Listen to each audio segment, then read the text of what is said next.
A wave of sickouts today for Detroit Public Schools. This time, 24 schools were forced to close. And this comes amid teacher complaints of filthy conditions inside city schools. Our Rod Maloney caught up with Governor Snyder at the auto show today, and he asked him about the situation. Well, monitoring is one thing. Is there anything to be done at this point? Well, again, if it continues, I'm sure you'll see action at some point. But the goal is hopefully they'll stop that and find other mechanisms and ways to communicate what issues they may have, and not do it at the expense of children. Now the question is, what happens next, as teachers are set to hold an important meeting later this week. Our Paula Tutman joins us now live. And Paula, is there talk of a strike? Well, first of all, Carmen, the governor said a very interesting and important word. He said they. And I've been immersed in this story for 2 days. I still can't figure out who they are, whether or not it's a group of teachers, whether or not it's this group. One thing I can say is the union does not seem to be calling the shots. Some of the teachers seem to be calling the shots, and that means this thing is not contained.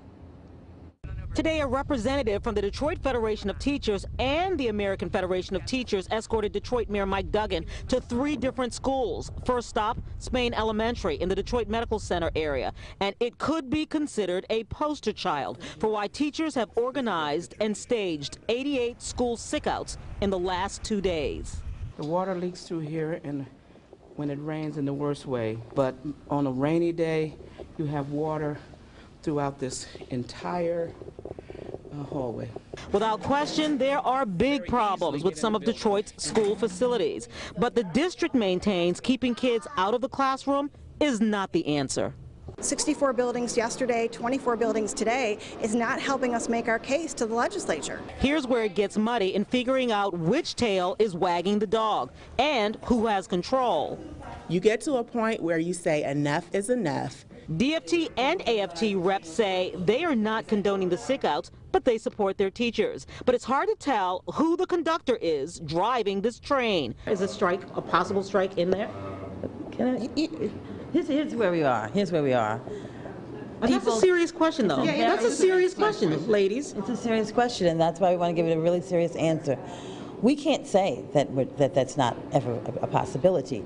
I can tell you that if we ever would to go on strike, it would be a democratic process. It would be voted by secret ballot by the membership.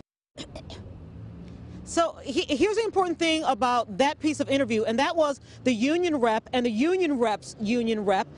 And they still don't quite know exactly what's going on. Yes, there is a meeting on Thursday, a lot of Robert's Rules of Order kind of stuff to even get to a strike. But again, it seems like they're trying to organize to figure out how to organize, to figure out how to make something happen now that they've got everyone's attention.